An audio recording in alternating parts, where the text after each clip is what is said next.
When you write something down, you remember it. When you get the opportunity to teach something to someone, you learn it forever. And, I've taken the time through, because this lesson was so powerful for me this year, that everyone I come in contact with that has even a small team, a medium-sized team, a large team, I say to them, like, boxes, not people, because it is the single biggest lesson that I learned in 2023 that is going to set me up for success in 2024. And there's been dozens of lessons we've learned through teams this year. I've seen you grow at such an enormous rate, and it might not be the growth you thought at the beginning of 2023, but 2024, when I said the other day that we are turning things up to 11 in 2024, I really believe that. I believe that for our clients. I believe that for your clients. I believe that for the podcast. When you start from a service heart, great things happen. And, I'll tell you that one of the things I've learned on this podcast is stop trying to impress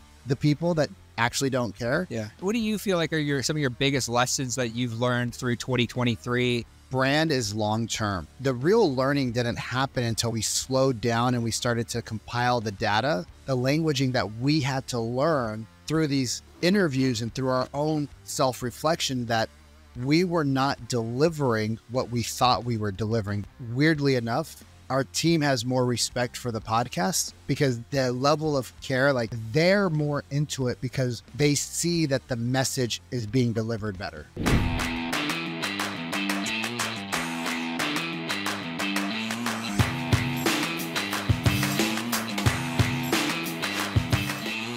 You're listening to the #1 real estate podcast in the world. We talk with real estate professionals all across North America about their wins, losses, lessons, stories, help you win in your local market. Today, my name's Cody from Shared and Stream, joined with Vikram Deal of the Real Estate Sales Academy. We are in Punta Cana, Dominican Republic. We are enjoying a beverage right now. This is the last. This episode has been sponsored by Corona Extra. Cerveza Modelo de Mexico. It's been a crazy year. It's been an incredibly great year. It's been a humbling year. We've learned a lot. It's been a challenging year. And this is the last episode of 2023 of the Origin Podcast. If you tuned in this year, we want to say more than anything, thank you. Over the last, I would say, 60 days, we've seen our downloads double. And we've been uploading less, but I really do think we've found our stride in regards to. But I think, I think what's important, it's not that our downloads have doubled. It's people are getting a lot of value. Like, I don't know about your DMs, but the more that I share this, and we'll go back and we'll find an episode that works really well for somebody that we talk to, right? We both run programs. Cody has an agency with ISAs. He does lead generation. That's his main thing is ISAs and lead gen, but they do a lot of other things. I run a sales training academy, right? It's an accelerated training program where other companies are meeting, like I surveyed a few of the trainers in our industry. They meet once a week or once every other week in a group program. My program meets 4 to 6 times a week, depending on what special trainings we're running together or pop-up classes. Well, and something new in the new year that I think is going to be really cool. Yeah, people are winning, number one. And we did a pop-up class today, and we had 5 to 7 of our clients on the pop-up masterclass that was really designed for. It was really a sales event, but they showed up because the people that are joining, our trainings or your trainings are part of our ecosystem, part of your ecosystem. They really are winning. And this year, I want to take some time over the next 20, 30 minutes to just kind of reflect on what you think are some of your biggest lessons you've learned this year. You want to go first? You want me to go? You go first. What do you feel like are some of your biggest lessons that you've learned through 2023? On the RG podcast, in business. I really want today to be an opportunity of reflection. Yeah, man. Well, I appreciate that. First, again, thank you guys for making this so successful. One is that brand is long-term, right? So even though we've created 200 plus episodes, the real learning didn't happen until we slowed down and we started to compile the data to see what people wanted, right? As we went through these episodes, we had a fundamental shift in our communication to you, because before, we know real estate's hard. I'm a real estate agent. Cody's not. doesn't make him any less of a marketer for what you guys do, because he has fundamentally understood the business from a ground level all the way to a master, which is really cool to see you. Like, kudos to you, because now he understands CSU better than most team leads do. He understands the tracking, the metrics, right? The production, the lead follow-up, the marketing. Like, so that's been cool to watch you grow over the last 18 months. One of the things that we have slowed down to realize is that, and I keep saying, it was fundamentally when Tamir came on the podcast, and I need to rewatch that, but he said like something about the real estate agent, and you guys should listen to episode 100. It's probably like 9 or 10 minutes in. He said something about how his passion for the industry is what fuels his passion, right? Yeah. For the real estate agent and real.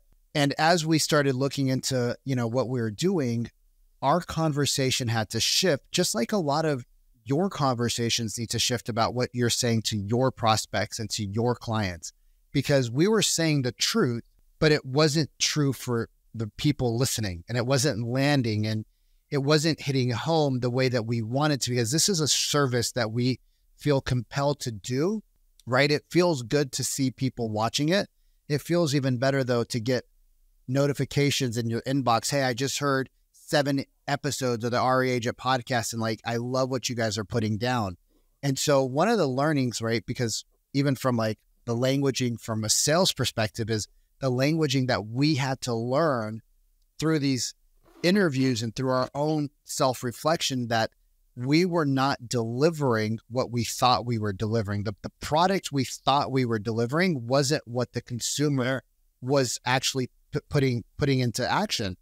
And so unfortunately, a lot of the stuff, that I said came across as condescending, or it came across as we don't care, or we're better than, right? And that's why we didn't have, in my opinion, that's why we didn't have as many people, because it wasn't what we wanted the message to be. And as we started to shift our message and become more in tune with the audience, people are seeing that. And if you go back and watch, which, we're open to feedback, but if you go back to watch, our teams have told us, like, your guys' message, it gives me goosebumps, right?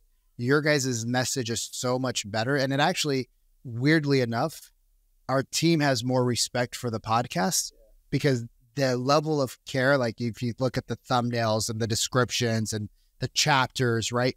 They're more into it because they see that the message is being delivered better. And I think that, part of it, like the lesson that I learned this year was that so much of what we do requires repetition. Jeez. And like, and when I look back at like, even when we started this journey, literally over a year ago now. Yeah, we started recording. We started recording August of September of last year. And like, I look at the first time. Yeah, literally meditation. I think the first episode was with, it was with Leo. It was with one of the SEALs team members. And I remember sitting there and like not having the same knowledge I have about the real estate industry then that I do now. And it's like crazy. I think that the language that we use, whether it be in webinar format, whether it be in our sales calls, whether it is in a podcast format, the way that we can pull people in is through our language. And, through seeing you go through a massive shift this year, like with like really finding your place from a sales perspective, and like, doing Jeremy Minor and NAPQ, really seeing you step into your lane helped me, even because I think this year was a year for both of us where we really were trying to find where we best positioned ourselves in the marketplace. And we did that through podcast for was it Mike and it was Mike and Judy. First one. That's hilarious. But like the people we've heard from in the last year have just been like, I've learned so much about, some of these top teams like Chris Spiker and even Dan Gandy we had on the podcast today, and Andrew Undum. Yeah. You hear from the level of business acumen that they have in running their teams and the things that they're doing. Like this year for me has been like, I was sitting, this is my biggest lesson of the year. Cause like, and the reason I want to share this because I think that I don't think I gave my lesson. Yeah. you're going to give your lesson in a second. My biggest lesson this year was a lesson that Sharon taught me this year that I'll never forget. Because Sharon, actually, we were on a mastermind call with a bunch of other entrepreneurs that we all come from like the talkie more world. We have a mastermind that we're a part of. And Sharon asked me to share what my biggest business lesson was of the year. And my biggest business lesson this year, hands down, is boxes, not people. And Sharon said to me, he sent me in a voice note that there's nothing that he could have told me, there's nothing that you could have told me that would have changed my opinion about the direction I was taking my business. It literally took me a quarter of bleeding money in order to figure out, okay, maybe I don't need 33 people in order to achieve the outcome that I'm looking to achieve. And we sense that moment in Q2, we, cut down a large portion of our staff and we started putting in even better systems and better processes. And when Sharon said to me, he's like, you're finally understanding boxes, not people. I was like, wow. Like that was probably the biggest learning lesson I had this year. And like Sharon said to me time and time again throughout this year, he said, when you write something down, you remember it. When you get the opportunity to teach something to someone, you learn it forever. And, I've taken the time through, because this lesson was so powerful for me this year, that everyone I come in contact with that has even a small team, a medium-sized team, a large team, I say to them, like, boxes, not people, because it is the single biggest lesson that I learned in 2023 that is going to set me up for success in 2024. And there's been dozens of lessons we've learned through teams this year. Getting connect with somebody like Matt McKenzie, who's become a really good friend, really great client this year. I've learned tons about Sisu and about how they run their operation, how they run their business. With you doing NAPQ, I learned more about how we effectively communicate with the prospects that we actually have, an opportunity. I've seen you grow this year, my friend, at such an enormous rate. And it might not be the growth you thought at the beginning of 2023, but 2024, when I said the other day that we are turning things up to 11 in 2024, I really believe that. I believe that for our clients. I believe that for your clients. I believe that for the podcast. I believe that, like you said, that pivotal moment we had with Samir, where he said to us, it's like when you start from a service heart, great things happen. And when I look at how Sharon chooses to show up, whether he's feeling it or whether he's not feeling it, it's like I really think that 2024 for us is a year where we're stepping into the people we're meant to be. And it takes people different. I just had deja vu. That's really weird. It takes people different in the matrix. It takes people at different times in order to really understand and really grasp what things mean. And this year was boxes, not people for me. Everybody has a different starting point. Yeah. And everybody has different inputs and outputs, right? And everybody has different levers that are being pulled on.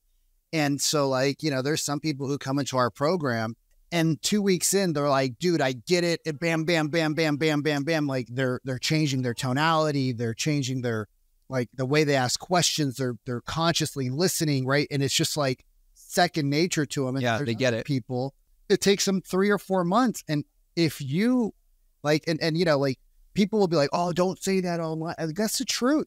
That's the truth. Like, takes time for things to click in all regards. And some things come quick and some things take more clicks. Yeah. It's not that you're doing anything wrong, but there is on the Real Workspace, right? For those who don't know, I'm part of Real Brokers, right? So on the Real Workspace, somebody said, I'm looking for scripts. Where do I find scripts? And it's like, which scripts? Yeah. Which scripts do you want? Right? I can give you 30 scripts, but you're going to be overwhelmed and inundated with what to do with them. And that's the problem. Like, you go and you download this agent's script book, you go download this coach's script book, and then you see it, there's 62 pages of scripts. And you're like, stop and create a plan. Okay, for buyers, what do you want to focus on? What's the one buyer mechanism you want to focus on to get leads? Is it open house? Because it can't be the people because the people know 11 people who've been in the industry for 5, 6, 7 years. It would be actually foolish for them to use you, right? So one is, what's the mechanism that you want to get new buyer leads? Is it open houses? Is it door knocking? Is it, like, what is it? Is it buying leads? Is it partnering with a team that has a bunch of aged leads that they're willing to give you? It should probably be that. Well, it should be a team if they have good training systems, right? Like if your team meets once a week and they spend 45 minutes with a group, that's not a really good system, but it's better than nothing. But that's not going to get you the appointments and the sales that you're looking for. Yeah. Right. We meet 4 to 6 times a week, every week. And they have an online portal that's step by step. And I think the cool thing that I've seen, it's hard to grow a salesperson if you're not getting daily interaction. The cool thing I've seen is I've seen the progression and the growth that you've experienced, where it's like before the Real Estate Sales Academy started as like 1 meeting a week.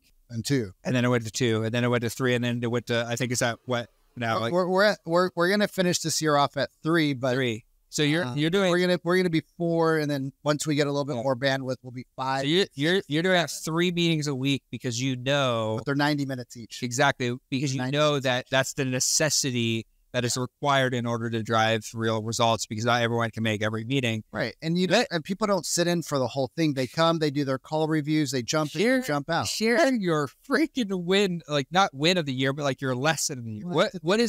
What's your lesson? Like if you could distill it down. My lesson is I'm the best on the phone. Like when it comes to talking to people, I'm the best on the phone, but I also get in my head. Yeah. Right. I don't like to prospect when Cody's in the room. So I purposely will find an excuse when Cody's around to not prospect. It's not that I don't know. I just get in my head. I remember when I sold Cutco, I prospected alone, right? I prospected alone. When I first started to sell real estate, when the other people are in the room, I would find a closet. It's weird, right? So I know that I work a certain way. And then once I get like really comfortable, or I'm like in my flow after like the 10th call, then I open the door and I walk around, but I warm up alone. And I realized that I forgot that. I realized that because we were doing DMs, we were doing this, we were doing that. And I got off the phone. But for me, like I know where I work well. I know that 80% of the people I deal with work the best on the phone, because guess what? If you grew up in my age grade, right? You're 35 plus years old, which most of our clients are. Guess what? You grew up talking on a phone. You were cool if you had a private line in your room. Don't lie, Zach Morris lovers, Saved by the Bell. You were cool if you had a private line in your room. We didn't have access to cell phones. But guess what? If you think about the most effective communication, right? Because I watch it here with our girlfriends. I watch it here and they say, oh, I don't like to be on the phone. And I'm like, that's a hog log of bullshit. You guys are sending on WhatsApp voice memos all day long. Yeah, it's just a different medium. It's just they're communicating via voice. The most effective way to communicate, and I've been tracking it with Instagram the last month. When I get a new follower, I reach out, right? Like so, all you guys on social media that say I just want to be a social agent, you still got to have a reach out program. So I reach out, hey, what's up? 20-30% response. Then I shoot them a voice memo. Hey, I appreciate you following me. It's just Vikram here. Yeah. Like it's not a bot. It's me, a human being.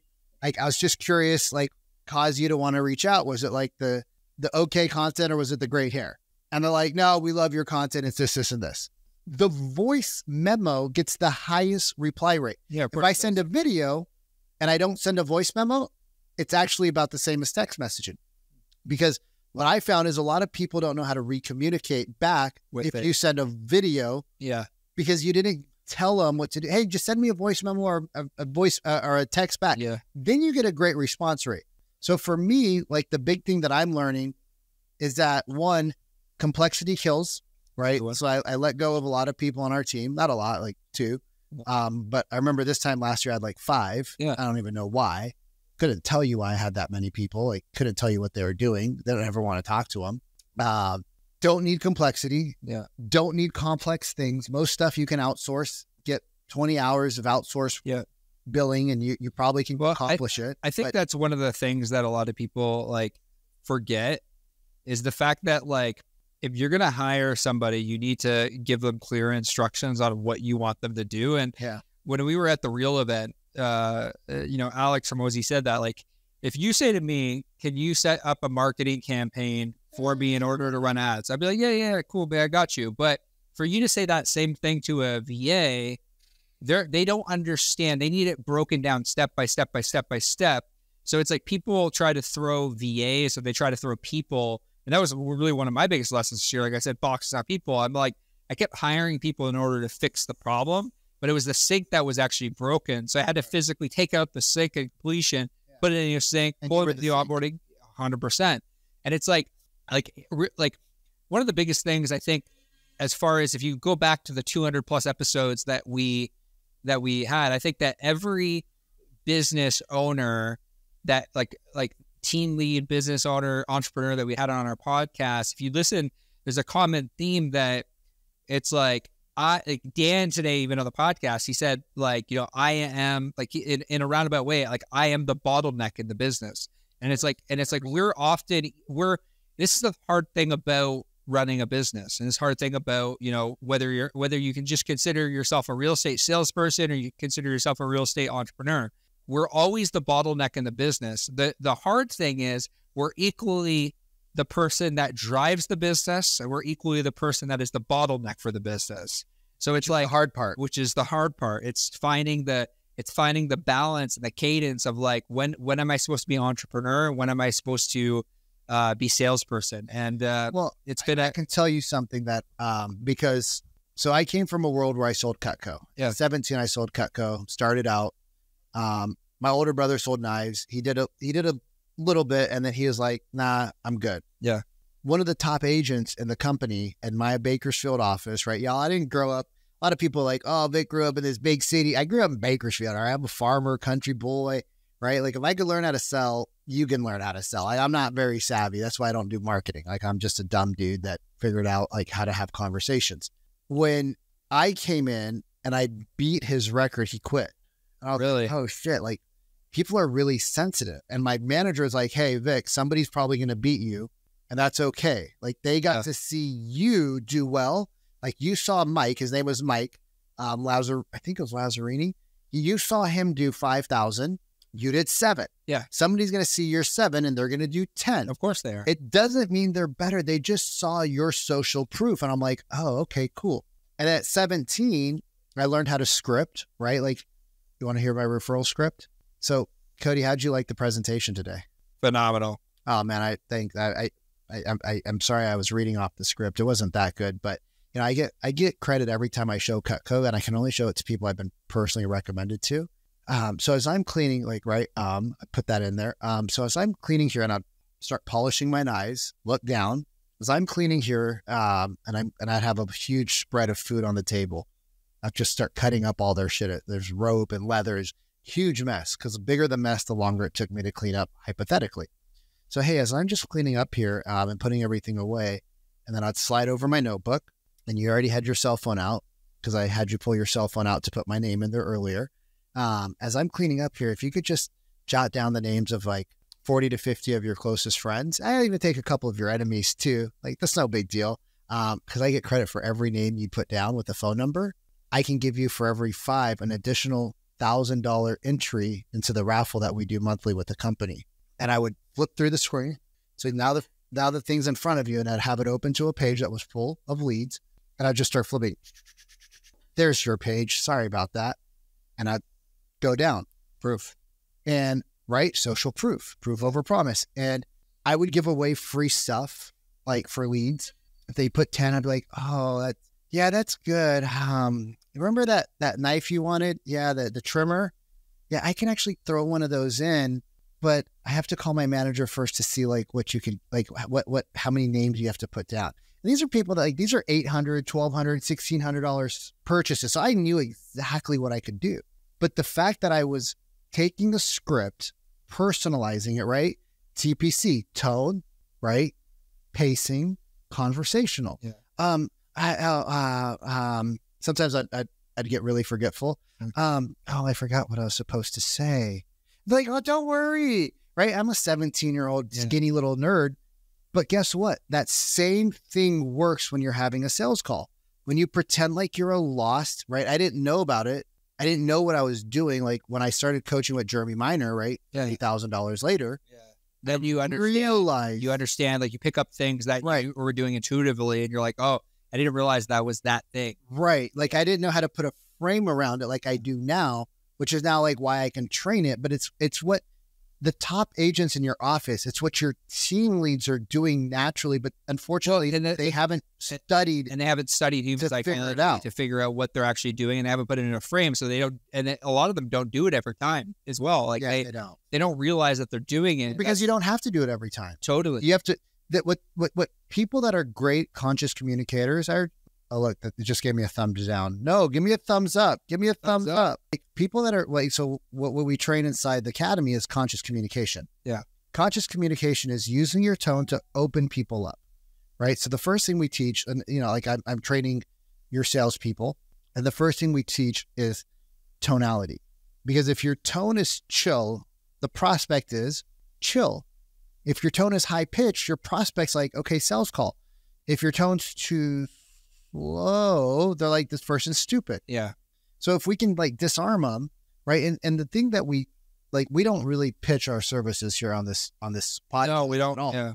But like when we can teach people a step-by-step systematic way, which is what you do with your clients, and I do with mine, you teach your clients like, hey, when the phone rings, here's how you answer it, which it might seem really, it might sound super silly, but like after thousands of call reviews, you realize like, wait, that is not silly. And like, that's the thing. And like, this is a thing with like, I want to apply this back to buyers, apply things back to, you're going to have more fun too. I'll tell you that one of the things I've learned on this podcast is stop trying to impress the people that actually don't care. Yeah.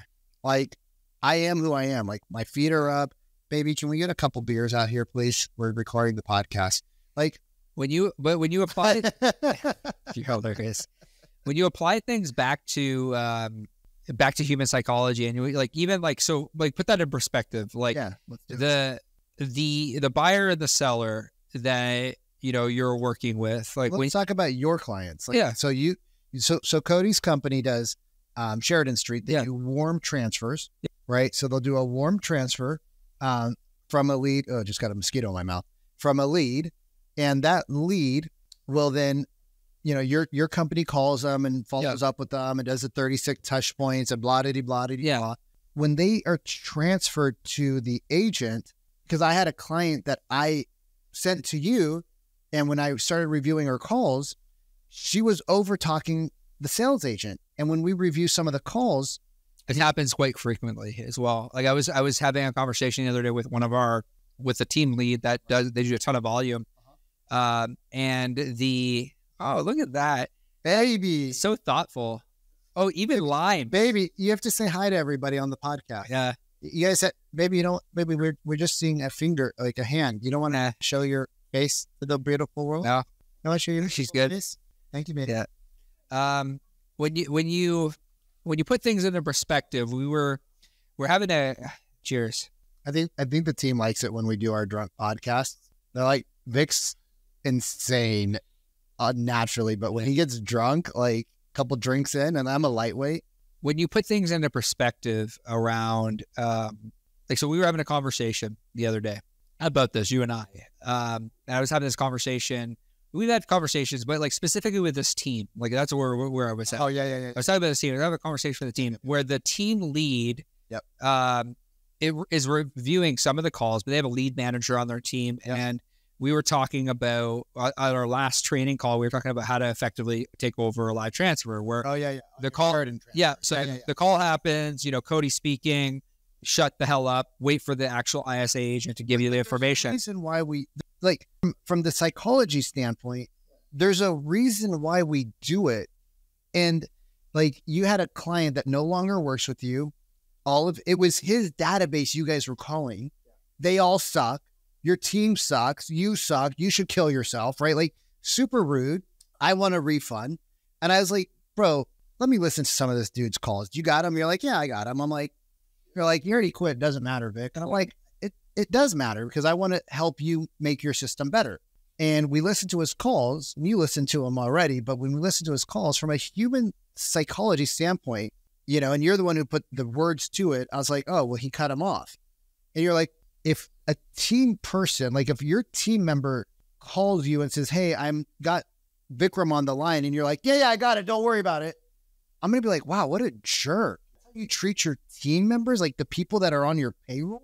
That's how you treat that's not a team. That's an employee. Like, you're an asshole. Yeah. I'm not going to do business with you. Yeah. And especially if you're like, like of course the leads got turned off. Because like, if you put it in perspective, that person probably has a job and maybe he has a similar experience with like a boss in the past who was an absolute asshole. And then you essentially you exhibit that same type of behavior. Of course, like it's always our responsibility. You said today on the training, like, like it's ultimately our responsibility. Yeah. It's like, like we surveyed 100 calls. This is something recent we did. We surveyed 100 calls from our call center.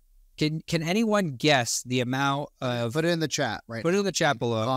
Comment section. Can you guess the amount of times out of 100 random calls, how many people actually asked,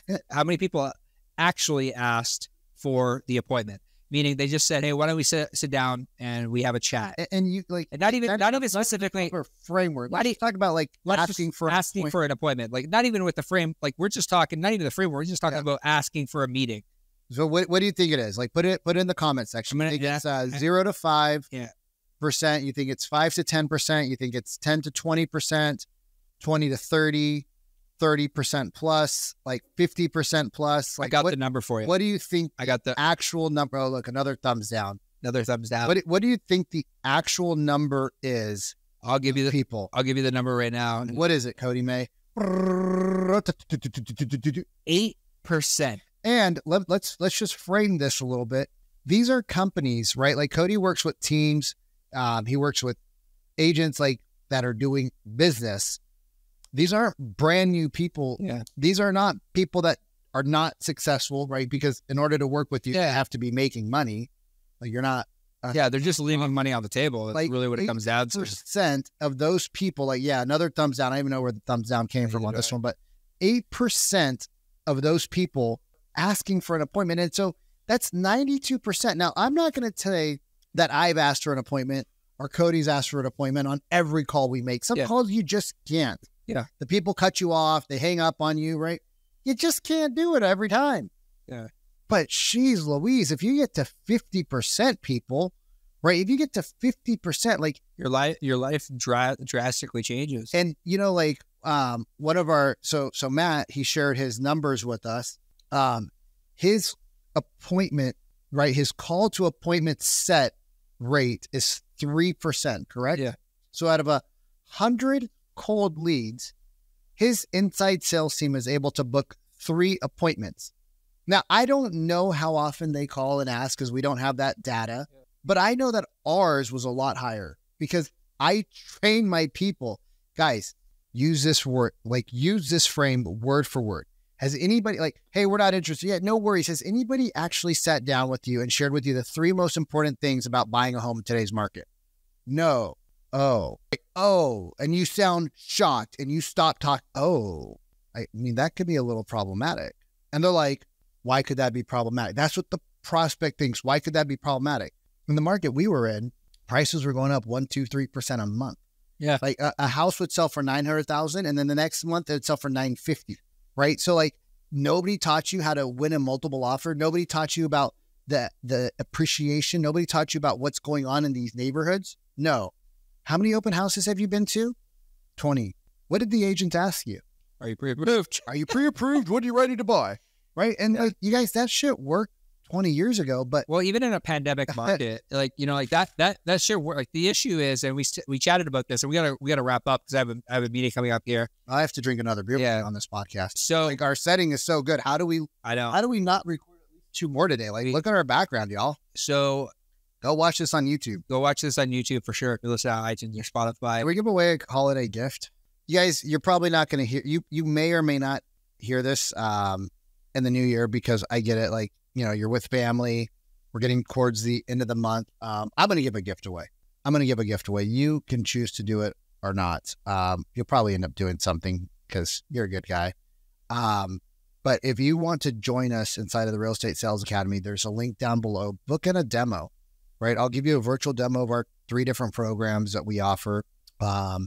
But if you want to join us inside of our live coaching where we go through step by step what we do every single like call review, we do tonality reviews, we do audit reviews, we work with you individually on your scripting, right? You have to start the process and I'll help you with the process. If that sounds like something you might need, right? Or you just want an audit of your sales process, right? That's normally $1,000. I'll give you that for free. Click the link below. And then if you decide to sign up, what I'll do is I'll extend your time inside of the portal, which we have like the buyer presentation, the listing presentation, right? We have every framework and script that you can think of, the objection handlers, open house playbooks, expired playbooks, like I don't even know, just so many playbooks I can't even think right now. And we'll give you all of that for 12 months instead of 6. And then we'll also give you an extra month of live training. So instead of 6 months of live training, we'll give you 7 months for the same price as what we charge for the 6 months. And you don't have to pay in full. We could figure out like a payment option. So like just as a way of us saying thank you, of me saying thank you, because, 2024 should be a better year for agents because too many agents were struggling this year and our clients were crushing it. Yeah. I'll give away something. Ooh, you guys, Cody's going to give away something good too. So I'm going to give away for because if you're listening to this, you're 37 minutes into this podcast. We love you. Yeah, we love you. And I'm going to give away 30 days of free calling.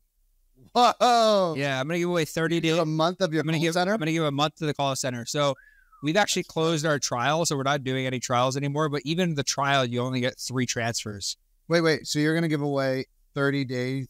Like a full month of calling. If they sign up? No. Just come in, test us out. For a month? For a month. Come in 30 days. You guys, post-production, edit this out. Cody's drunk. 30 days. 30 days free. You have to provide the leads. But yeah, you provide the leads. Like you have to have a database of at least 2,000 leads in your database. I think you should bump it up to 2,500. Bump it up to 20. Okay, 2,500. Yeah, they have to be committed. Like they've had to like if money. If the program works, then hey, let's jam. Now the way you have to apply for this, you have to DM me on Instagram. The word May. You got to at CODMAY. We chat, make sure that you're even potentially a fit for a program. I'll give you 30 days free for the call center.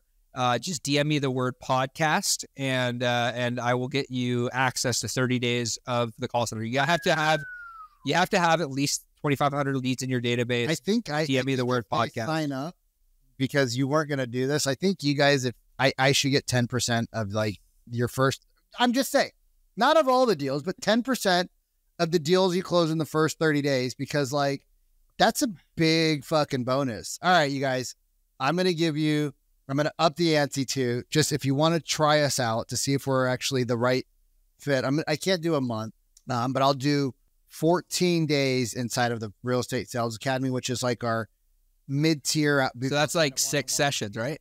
It'll be probably 8 sessions going into the year because now we're doing the joint session together, which basically I'm doing all the training for and you're just hanging out.